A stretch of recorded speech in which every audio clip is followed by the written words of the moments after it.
and besigijima futhi ngacabanga ukuthi wena mawukhuluma nje hayi mhlambe nje siphuma somewhere hayi siphuma kuyi-ANC manje awukwazi ukusitshela ngayo yokuthi i-ANC yenzeni awukwazi ukukhuluma ngalokho lezo zindathela ngazo zakhiwa ngubaba uNcamalala ikwezo zindathela ngazo abantu bahlala kuzo ngoku lezo RTP sakhiwa ngubani umsholozi khoma umkhulu baba ngicela ukubingelela la usithatha futhi ngicela umnike point of correction ngiyamuzwa defensive and ngiyacorrect thina since 1994 sivotela u-ANC ANC members njengoba sila siphuma khona yes and then another thing engifuna ukuyicorrecta i-load shedding iqale kuThabo Mbeki wafika uZuma wayilungisa Sithabiso uyadideka inkokheli yami i-load shedding iqale kuThabo Mbeki uZuma wenze a lot of things even uNSFAS uimprovile kuZuma ama-housing improvile kuZuma so yes kufanele ube defensive ngento yakho kodwa ekugcineni wesithabiso vote i-MK uma umuntu omnyama ngaphandle uma u-rich unemali ngesisho lutho kodwa kuyakuphoqa mfethu sihluphekile eMzansi isenza uhulumeni njengamanje sithola u-4.7% ekubeni ubuya esitolo inflation i-11% u-200 rand amaqanda 17 ngicela Sithabiso uhlisa umoya baba ube ne-meeting nawe uqobo lwakho uvotele u-MK sifuna thina u-2/3 majority. Another thing that I need to correct Sithabiso i-MK nganakwethu uyadideka igcwele all provinces hayi kulungile noma ungabaleka Sithabiso ngiyabonga baba uMhlongo besikhona ka-ANC umbalula beRamaphosa bethembisa ama-1 million ezindlu e-Alexandra bese i-ANC sikhona awukwazi ukutshela nge-ANC ayikho into ngama ngayo uthi hayi i-ANC uchazela abantu ngoba sikhule kuyo i-ANC asikwazi okunye sikhule siyi-ANC siyayazi i-ANC siyawazi amangayo siyakwazi ukukhohlakala kwawo yonke into siyayazi nge-ANC awukwazi ukusitshela ngayo mawuthi wena asiye kwi-ANC utshela into siphuma kuyona zalelwe kuyi-ANC sakhula kuyo manje awukwazi ukuvela uthi njengamanje hayi i-ANC utshela bani hamba utshela bangazi nge-ANC thina siyazi nge-ANC thina ngiyabona awukwazi ukutshela nge-ANC khoma omkhulu ngiblokiwe la yes kuthiwa ngiviolate ama-community guidelines e-TikTok manje angikwazi ukuxhumana nawe khona i-product yakhe engiyidingayo angazi ukuxhumana kanjani noma nginika inombolo yami la njengoba sikwi-live ngoba ngiblokiwe nje straight yebo baba inbox uba ngiblokiwe manje ngiyayifuna le product yakho manje ngiwaridi ngempela hayi no kulungile baba okay inbox yakho baba kulungile sure okay National Democratic Society. You upheld that for the longest time. Uzosuka manje ukhombisa ukungabi namgogodla. You are leaving that for another political home. Maybe as understanding yes kuzoba kuwena yabo as you understand of course ukuthi mhlawumbe what is enze lokho outside lezi zinto ozozibeka zibe obvious but asingabi political kakhulu sibe diplomatic ngalezi ezinye izinto. Wena singakubeka njengomuntu wazi virus for i-ANC sithi uyi-disease for i-ANC because makuzosuka umuntu athi vele uZuma samqala kudala silandela yena vele besingabadinga abantu who are following ama-individuals kwi-organization so ekugcineni ngosuku we can safely say bhuti omdala ukuthi i-ANC has lost nothing. We can say i-renewal process eya-adoptha kwathiwa let's renew the ANC siyenze ibe i-organization yabantu from ekuqaleni njengoba kwakumele kube njalo yahamba yafinyelela ekuthenini people okuyibona abadonsele i-ANC phansi okuyibona abama-parasites within the ANC abayimunca amandla must be let's go so i-ANC will win these elections it will emerge victoriously one because yenze sure ukuthi the criminals are out of the ANC. So people love the ANC for Sithabiso sekunikeze ngisaphi ncane ibhayi okay Yabona ke Sithabiso sengikunikeze ithuba kwanela wakhuluma imantombi yami. Wakhuluma into eningi enokuhlaza phakathi nokudelela phakathi yabo njengamanje Sithabiso ngeke ngikukhiphe ne ngeke ngikublock futhi uvuka kithi. Uyabona mbothi NC sikhulele kuyo iNC siyayazi NC konke lokukhulumayo ngiyakwazi ukukhuluma ubuhlungu benhliziyo bokuthi iNC uZuma uphumile and uphume nathi sonke uZuma. Lonto leyo mfowethu oyisho njengamanje asinamgogodla sinani bilapha. Okay. Kulungile ngicela bullpet ungene.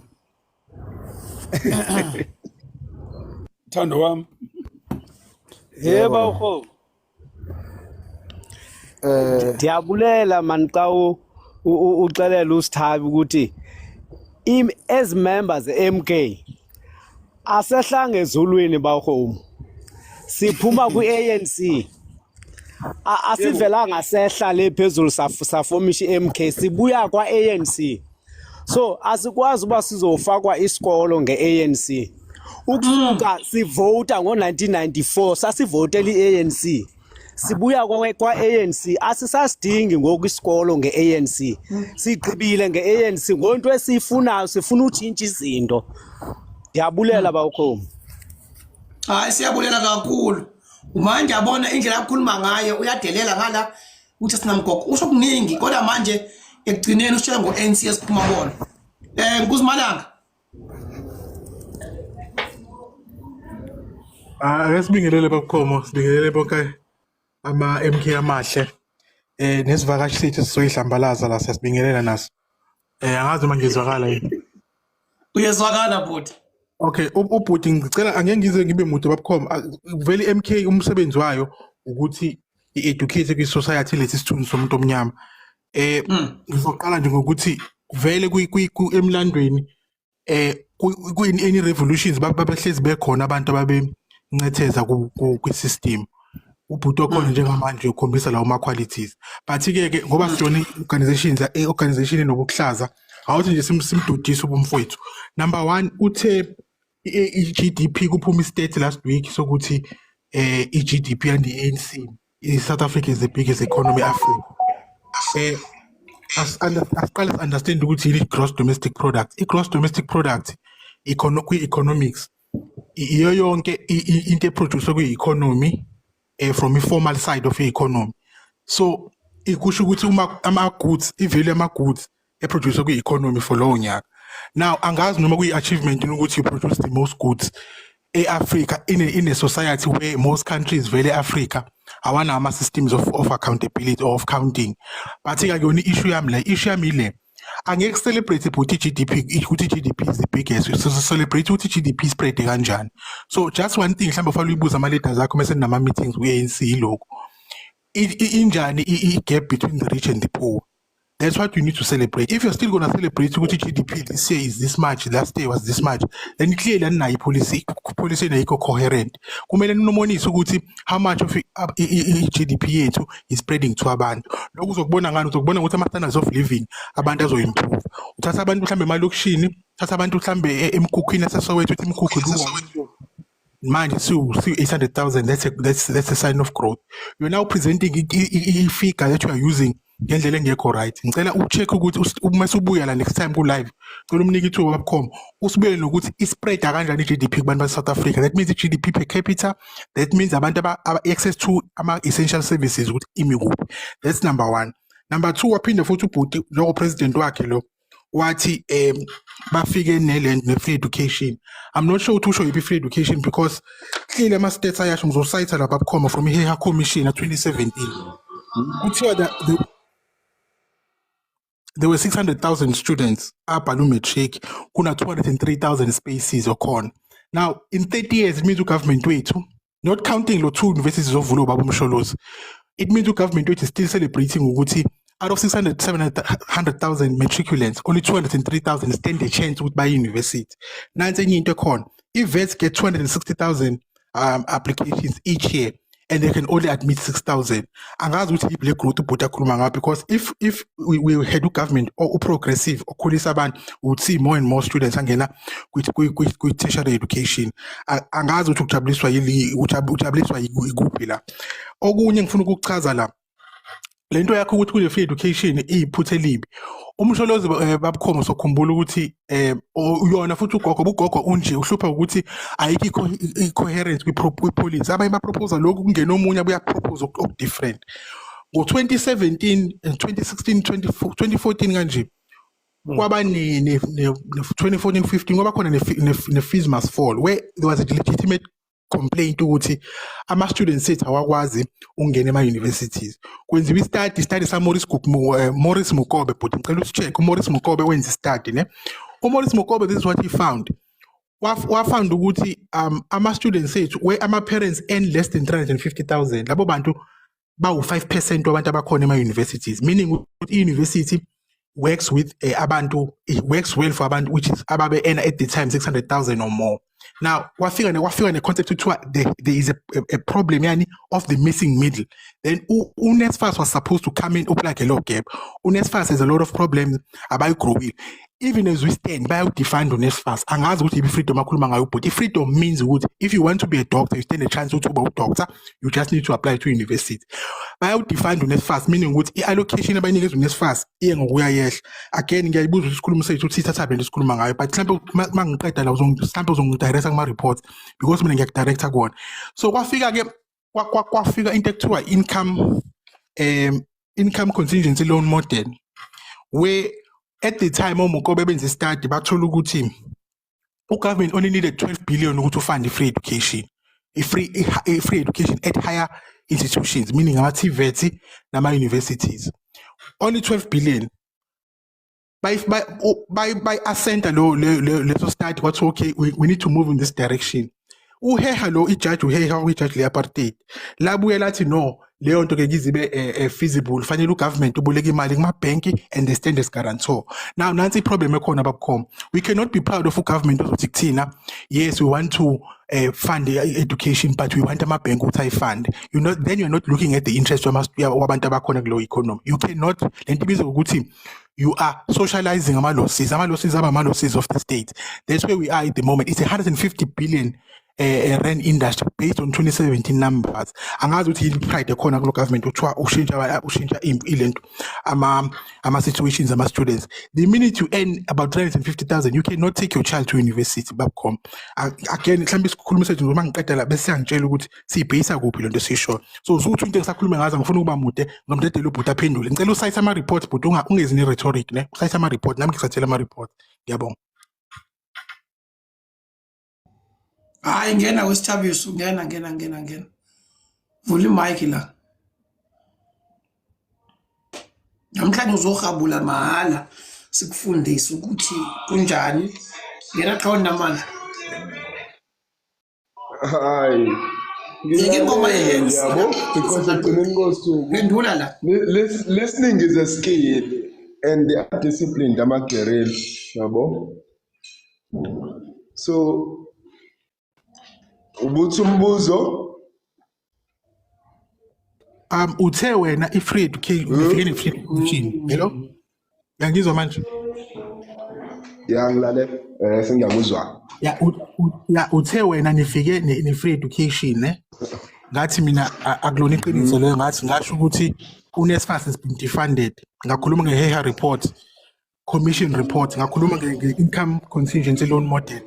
So sengithi wena yibile higher education enifundile ngoba I can show you ukuthi i-funding to uNSFAS has been decreasing since kwangena the current government, and that's not something oyibonayo in other countries njengo Scandinavian countries where government keeps investing through higher education kubantu bakhona, because unemployment kubantu abaya e-tertiary is 5% versus abantu abanganga e-tertiary. So ngicela ungichazeleke wena ukuthi yiphi le free education enigrantile. Ngiyabonga.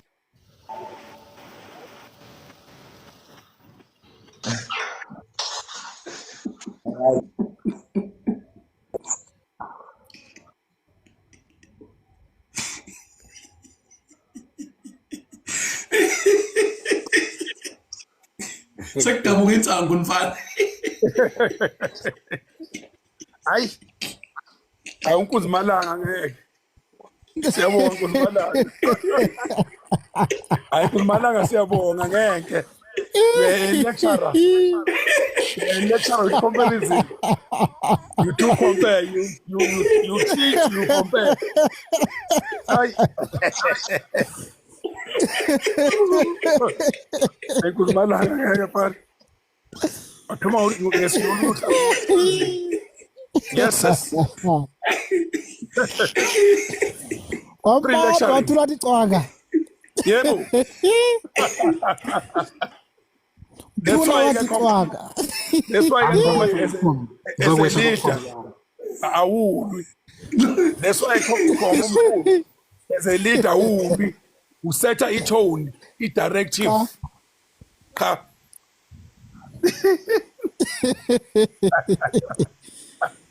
Hayi ngeke. Makomanda ayikho i-ANC into kazikhulu ekasitshela yona ayikho nenye Hayi. akhona makasixelela yona abantu Yes. Hayi. asarobheki Kulungile sibuya.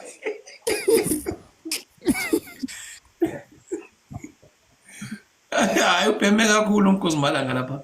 Manje weza ngeshodo wafica enye uNkuzimalanga hayi ngaphezulu kwakhe. Yeah. Ngeke. Sibuya. Saze analyze. Sibuya ngena bo.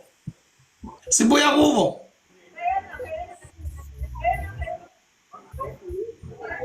Hey usibuya kubo hayi. Makebe.